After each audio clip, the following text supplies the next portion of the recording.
La poesía sigue presente en nuestras vidas, aunque la realidad se lo ponga difícil. Y quizá por el enfoque de los nuevos creadores ha perdido parte del halo de pureza y elitismo para cargarse de ironía y humor. Celia Coral Cañas rechaza a los príncipes azules, cuestiona la crueldad de las malas de los cuentos, mira a través de otro cristal y lo transforma en poemas. Hoy, palabras para la poesía.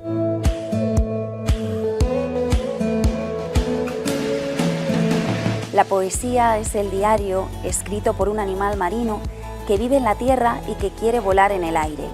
Una definición poética esta de Kalsenburg, pero ¿cómo definir la poesía si no? Escribir poesía es habitar esa metáfora, evocar la tensión entre realidad y deseo. Hoy damos la bienvenida a nuestra lengua desatada a Celia Coral. ¿Qué tal, Celia? Bienvenida. Hola, ¿qué tal? Muchísimas gracias por la invitación. Teníamos muchas ganas de coincidir contigo, no había habido momento hasta ahora y por fin has encontrado este hueco para venir. Tú eres doctora en literatura española, Celia es máster de enseñanza de español para extranjeros, profesora de la Universidad de Salamanca, tienes varios libros publicados, la mayor parte de ellos de poesía, que es lo que más nos va a ocupar aquí hoy, y tu tesis doctoral versó sobre la poesía contemporánea en la red. Hoy aquí vamos a hablar, bueno, sí, de investigación, pero sobre todo de tu parte más creativa. Celia, para empezar, yo te llamo poeta. Esta palabra, ya la primera que vamos a poner y vamos a subrayar en el programa, es una palabra muy grande, muy bonita. Hay gente que dice poetisa para las mujeres. ¿Tú te identificas más con poeta? ¿Qué me dices? Efectivamente, como has dicho, la palabra poeta da cierto respeto porque la compartimos con autores y autoras a los que admiramos mucho. Y digo autores y autoras porque efectivamente poeta se utiliza en masculino y en femenino, aunque, como has mencionado, existe también la palabra poetisa. Pero es una palabra que tiene ciertas connotaciones peyorativas, una carga más negativa de poeta menor, de poeta cursi, por lo cual muchas mujeres que escribimos poesía preferimos el uso de poeta, aunque también es verdad que últimamente hay un fenómeno de mujeres que están reivindicando la palabra poetisa para cargarle de un nuevo significado, quitar esas connotaciones negativas y empoderar la palabra, lo cual también me parece muy interesante. También hay gente que la elige y que la prefiere. Nosotros vamos a quedar con poeta, vamos a hablar de poesía con esta mujer que viene del norte, aunque eres casi salmantina. Me hace mucha gracia cómo se llama a la gente de tu tierra, porque se dice campurriana. Tú eres campurriana. Efectivamente, exacto, como las galletas. Como las galletas, a que te lo ha dicho mucha gente ya, ¿no? Porque efectivamente lo primero que pensamos nosotros sobre campurriana, la gente del sur, de Cantabria, ¿no? De esa zona. Eres campurriana, pero bueno, ya prácticamente es salmantina, como decimos. Aquí has presentado tus libros de poemas y también has trabajado en el área de la enseñanza de español para extranjeros, que supongo que siempre enriquece también nuestros conocimientos del idioma, y tienes en marcha un proyecto que se llama No te comas más comas, que está dedicado precisamente a la corrección, ¿no? A la corrección de textos. Cuéntame un poco cómo funciona ese proyecto. Sí, antes que nada, como has mencionado lo de Campo, aprovecho para recomendar a quienes nos estén escuchando, si no lo conocen, que visiten Reinosa y el Valle de Campo, porque es un lugar muy interesante, no solo por las campurrianas, y aunque ya llevo media vida aquí en Salamanca, soy campurriana, como bien has mencionado. Tenemos que hacer próximos viajes por la zona. Gracias por la recomendación, Celia. Eso es. Y eso, no te comas más comas. No te comas más comas, cuando con ese doble sentido, ¿no? De comas, subjuntivo, no te comas. Más comas, ¿no? Exacto, eso es. Es un proyecto profesional de corrección de textos que tengo con mi compañero Óscar Gómez Rollán y corregimos textos de todo tipo, trabajos académicos, pero sobre todo libros, cómics, trabajamos para instituciones, para particulares y también y sobre todo para editoriales como Penguin, Dolmen, Círculo de Tiza. Corregimos textos de todo tipo, de toda naturaleza, lo que hace que el trabajo sea apasionante porque aprendemos constantemente y reflexionamos también mucho sobre la lengua.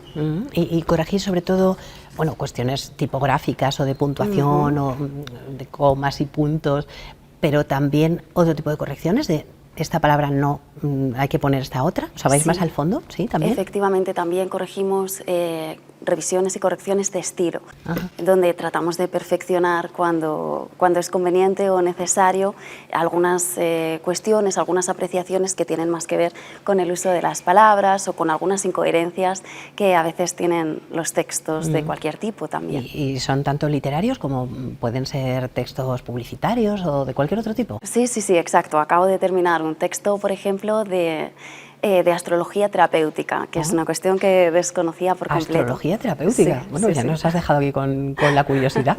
Habrá que investigar un poco sobre ello. ¿Y eso te hace ser muy tiquismiquis? Supongo que sí, ¿no? Es Un poco una sí. deformación profesional. Sí, yo creo que todos llevamos nuestra profesión a diferentes facetas de nuestra vida y con la corrección pasa lo mismo. Yo reconozco que ya no leo igual cuando leo una novela por placer o un correo electrónico por una cuestión práctica. No puedo dejar de evitar buscar los errores o cómo perfeccionar una frase para que suene mejor. Al final es inevitable hacerlo. Lo que pasa es que eso para tu tarea como profesora está muy bien, como correctora de textos, por supuesto, pero es que tú eres poeta, y entonces cuando te pones a escribir un poema debes de ser de esas personas que se pasan horas dando vueltas, ¿no? Y cuando ya lo tienen terminado y dicen hasta aquí, ¿vuelven sobre él o no, no es para tanto? Bueno, en la fase de creación intento que la escritura sea lo más libre posible y no poner obstáculos en ese primer momento. Pero sí es cierto que luego hay una fase de revisión y ahí sí que intento pulir el texto lo máximo y a veces incluso decidir que ya se ha acabado su camino o continuar con él. Depende de cada caso. Depende de cada caso, de cada poema, que tiene vida propia. Exacto. Tú trabajaste, lo decía yo al principio, tu tesis doctoral en torno a la poesía digital, que es algo que está en constante cambio, claro. Lo que pasa en las redes es una cosa que ahora mismo es moderna y dentro de 10 minutos ya deja de serlo, ¿no? La poesía digital supongo que ha cambiado bastante, ¿no? Desde que tú hiciste tu tesis, aunque no ha sido hace tanto, ¿no? Sí, exactamente. Como es un tema en constante mutación, en constante transformación, un tema tan vivo, tan presente, tan actual, es inevitable que haya cambiado en este tiempo. Yo defendí mi tesis hace 9 años, entonces en este proceso el tema no ha dejado de crecer y yo no he seguido investigando este objeto, pero es verdad que sí que está de total actualidad y que está creciendo mucho. Sí, a veces para la polémica, ¿no? Porque sí. Ha habido casos de premios a escritores de poesía en la red que han sido muy criticados por la calidad de los poemas, ¿no? No sé si la calidad baja con esto de que haya tanta distribución y tan fácil a través de las redes, pero por otro lado también es verdad que se lee más poesía, ¿no? Hay gente joven que a lo mejor no se había acercado a la poesía hasta que no se ha metido en una red, ¿no? Eso es, exactamente. Es como todo lo que sucede en Internet, puede ser positivo o negativo según el uso que se le dé. Tiene un gran potencial y depende del uso que le den tanto los creadores como los receptores. Por un lado es verdad que hay muchas más personas que leen poesía gracias a este fenómeno y esto me parece que es muy favorable y que puede funcionar también como un caballo de Troya para atraer a este público hacia el género de la poesía. Pero por otro lado es cierto también que se tergiversa un poco el concepto de qué es poesía, que de por sí ya es un concepto líquido, abierto, subjetivo, que es difícil de cerrar y de definir, ¿no? Y como en Internet se puede publicar sin ningún tipo de legitimación, de filtro editorial, pues supone ese desafío para los lectores también. Claro, ahí llega de todo, ¿no? Es verdad. Exacto, que tienes todo. menos filtros, eso está claro. Eso y ahí es. se crean algunas obras. Aquí hemos hablado, por ejemplo, de libros digitales y de cómo hay novelas que se crean específicamente para publicarse en las redes, ¿no?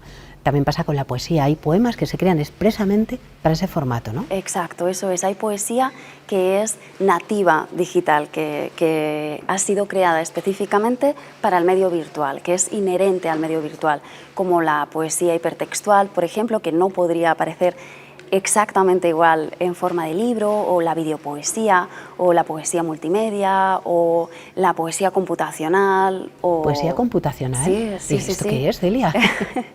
Todo lo demás nos lo imaginamos, porque la propia palabra nos lo dice. Pero sí. Poesía computacional es la que te hace directamente la máquina, ¿no? Exacto, eso es, depende de un algoritmo. Hay muchos tipos, hay muchas posibilidades, pero depende de un algoritmo y tú, por ejemplo, marcas unas palabras y te ofrece otras posibilidades o genera aleatoriamente un poema. La inteligencia artificial va llegando a todas partes. Bueno, tus poemas no tienen inteligencia artificial, son de los que no se crean con máquinas, son de los que se crean con la cabeza y con el corazón. Y en esos poemas tú también trabajas poemas muy cortos, que son los que ahora, por ejemplo, tienen mucha presencia en las redes, pero también poemas largos y poemas con versos cortos y versos largos. Trabajas el haiku, por ejemplo, que aquí ha salido en algún programa. El haiku es un tipo de poema que a ti te gusta mucho, ¿no? ¿Por qué te gusta? Me gusta mucho porque, para empezar, me interesa mucho la cultura japonesa y el haiku me parece que representa muy bien algunas cuestiones de la cultura japonesa. Ya sabemos que es un tipo de estrofa, que es una unidad poética de origen japonés del siglo XVII con Matsuo Aso. Y me gusta mucho el desafío que ofrece la brevedad, la necesidad de sintetizar al máximo. Muy cortitos, tener que condensar un pensamiento, toda una idea, una ¿no? imagen, eso es, en 17 sílabas. Eso también lo haces a través de algunos medios de comunicación digitales, ¿no? Publicas tus poemas también a través de esa vía. Pero luego está, por ejemplo, el endecasílabo, ¿no? El endecasílabo, cuando se presentó tu libro en Salamanca, La voz del animal bajo la piel, Raúl Vacas, que es poeta, que ha estado también en este programa, hizo una presentación maravillosa y en ella decía que los endecasílabos de ese libro en concreto encajaban como un guante con tu poesía. ¿Y eso por qué? ¿Por qué te sientes tan cómoda en las 11 sílabas de los versos endecasílabos? Me gusta mucho el ritmo del endecasílabo. Me parece que es un ritmo que tiene muchas posibilidades poéticas. Y yo empecé a familiarizarme con el endecasílabo como lectora, leyendo, igual que con el haiku, por supuesto, leyendo poemas con endecasílabos, sobre todo con Piedra de Sol de Octavio Paz, que es un poemario que a mí me fascinó.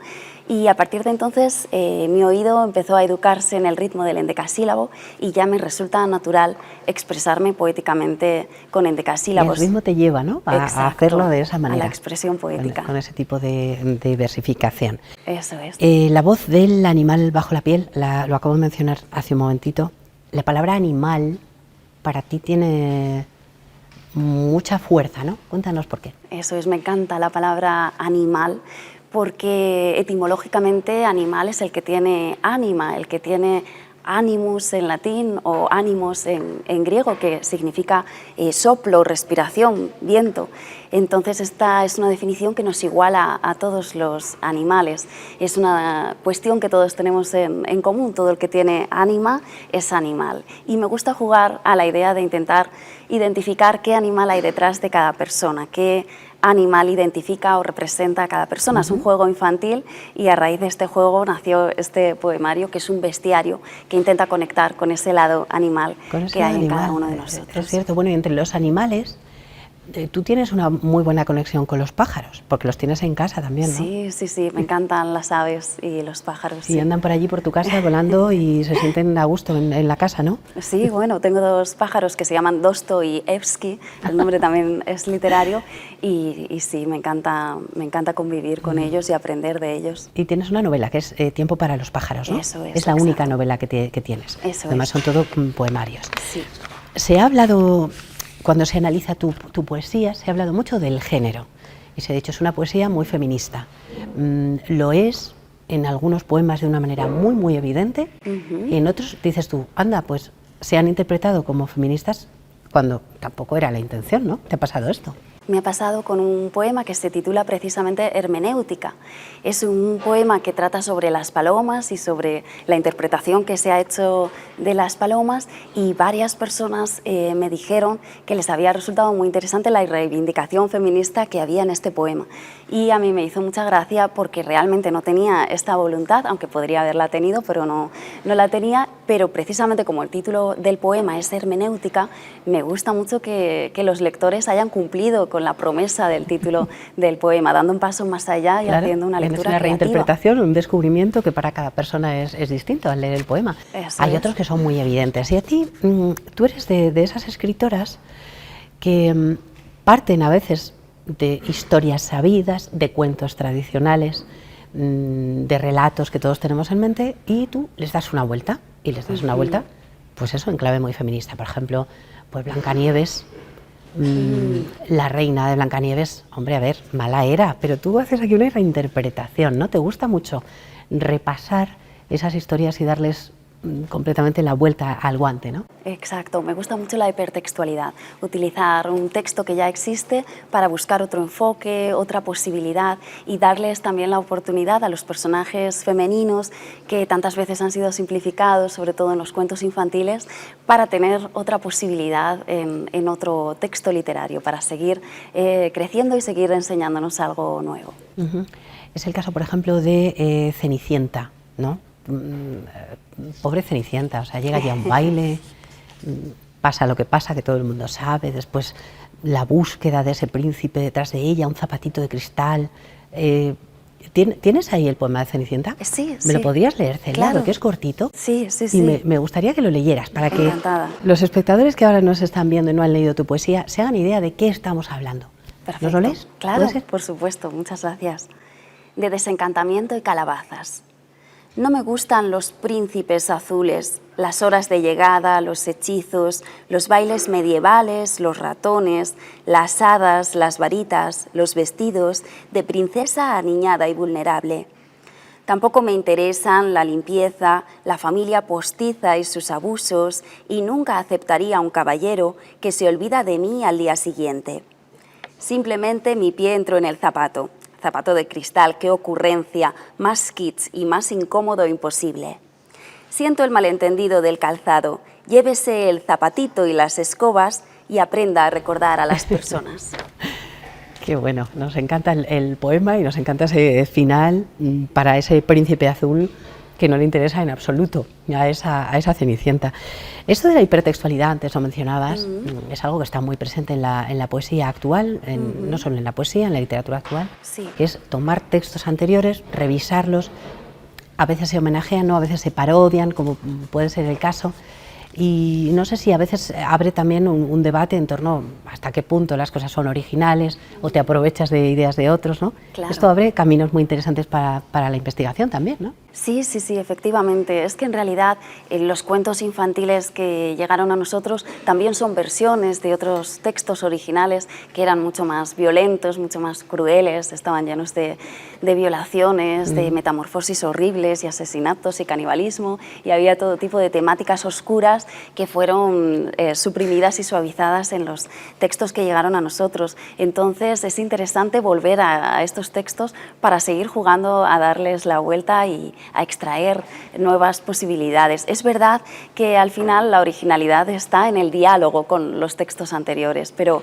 en nuestro tiempo es muy común la idea de jugar con los referentes anteriores para buscar otras posibilidades y también jugar con la complicidad del lector que entiende de lo que estás hablando y que le da un sentido a lo que estás creando. Claro. Bueno, esto abre también, ha abierto también otros melones desde ese punto de vista de las opiniones, ¿no?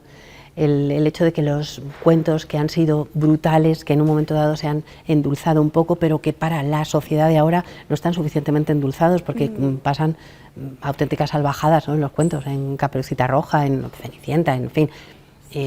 Esa tendencia ahora a que todo tenga que ser neutro, no haga daño.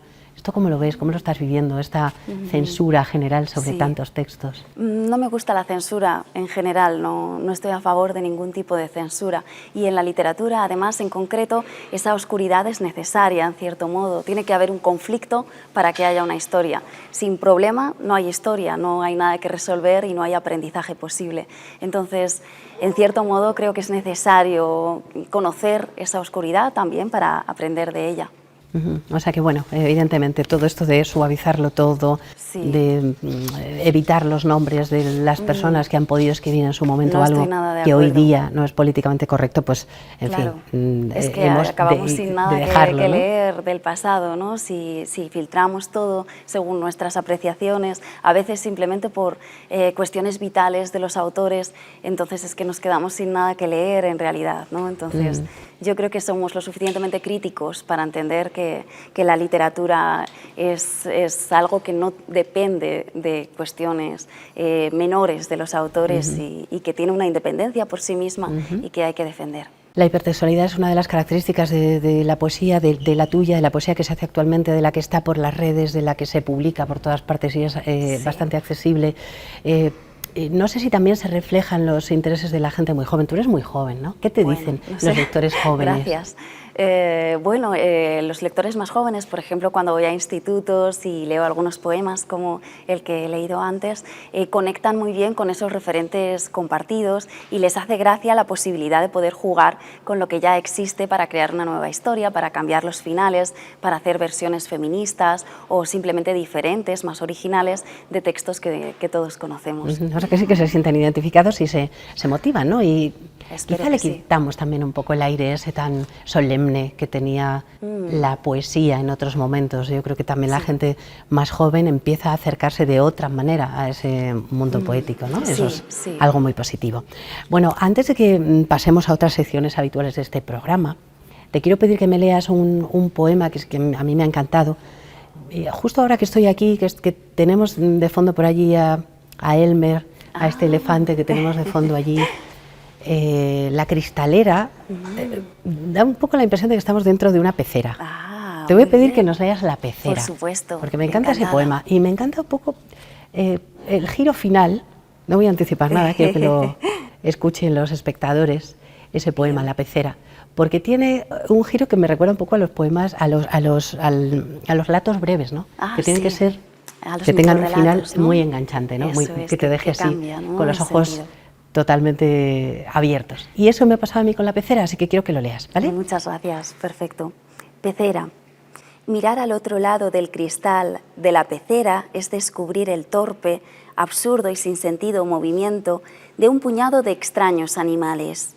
Parece que se mueven en un mar de confusión constante, siempre hambrientos, siempre perdidos, siempre limitados en esa extraña jaula transparente. Desde este otro lado del cristal yo los observo escéptico y curioso, con dolor de conciencia y cierta lástima. No tendrán nunca sus extremidades la bella agilidad de mis aletas. Interesantísimo ese poema, muchas gracias, Celia. Y gracias, bueno, todo puede mirarse según desde el punto de vista en el que nos encontremos. Eso es. Bueno, las charlas siempre se me quedan cortas, hay mucho que preguntar, hay mucho de lo que hablar, pero no quiero que se nos vaya el tiempo sin que tú, que eres escritora, que eres poeta, que eres profesora, que tienes tantas perspectivas, nos traigas también una recomendación literaria, que no sé si tiene que ver con la poesía o no. ¿Qué has pensado traernos hoy? Pues yo quiero recomendar Celia en la Revolución, de Elena Fortún. Seguramente recordemos los libros infantiles de Elena Fortún, de Celia lo que dice, Celia en el colegio, Celia en el mundo, Celia y sus amigos. Y Celia en la Revolución es un libro especial, por un lado porque habla de la guerra civil. Ya no es un libro para niños, es un libro para adultos. Lo hace desde las vivencias de la propia autora, de Encarnación Aragoneses, que es su nombre real, y vemos aquí a una Celia adolescente, lo cual también nos permite seguir la evolución del personaje de Celia. Además, la historia del libro es interesante porque la autora terminó de escribirlo en el exilio, no pudo publicarlo en vida y se publicó mucho tiempo después, en el año 87, que casualmente es el año de mi nacimiento, no soy tan joven como decías.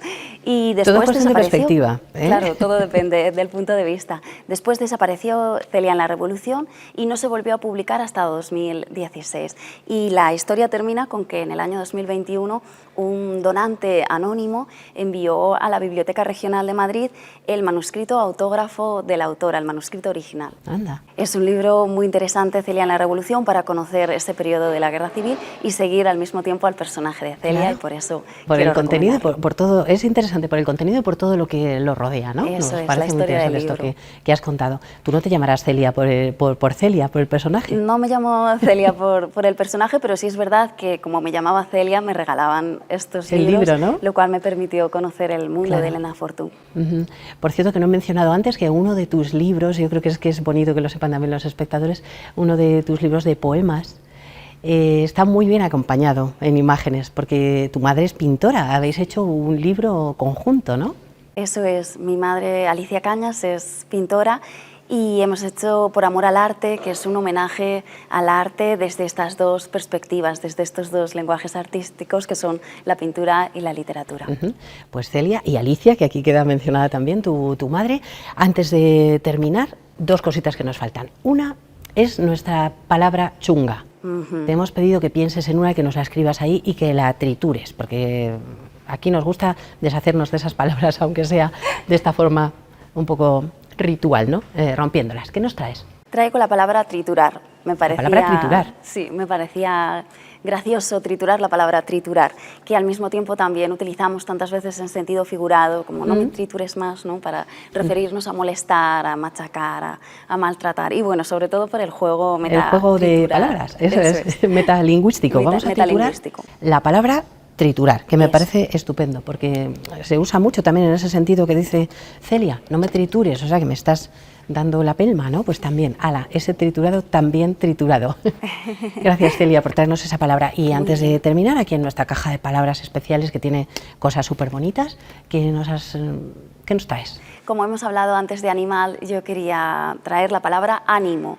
Ánimo, que está relacionado con animal. Todos los que tenemos ánima y somos animales podemos animar, podemos animar a los demás, y el ánimo también es un deseo, y un deseo universal mientras tengamos ánimos, mientras haya respiración, así que mucho ánimo para todos. Perfecto, palabra estupenda para guardar en la caja de palabras especiales, de palabras chulas. Celia, ha sido un gusto poder hablar contigo por fin, un poquito de poesía, conocerte un poco más, escuchar un par de tus poemas y abrir la puerta a que los espectadores que están en casa lean más acerca del trabajo de Celia Corral Cañas, que hoy ha podido venir a La Lengua Desatada. Te agradezco muchísimo que hayas venido y te deseamos mucha suerte en todas esas facetas que tienes abiertas en tu trabajo. Gracias por venir, Celia. Muchísimas gracias a ti, Ana, muchas gracias a vosotros, ha sido un placer estar aquí. Nos vamos, más Lengua Desatada la próxima semana.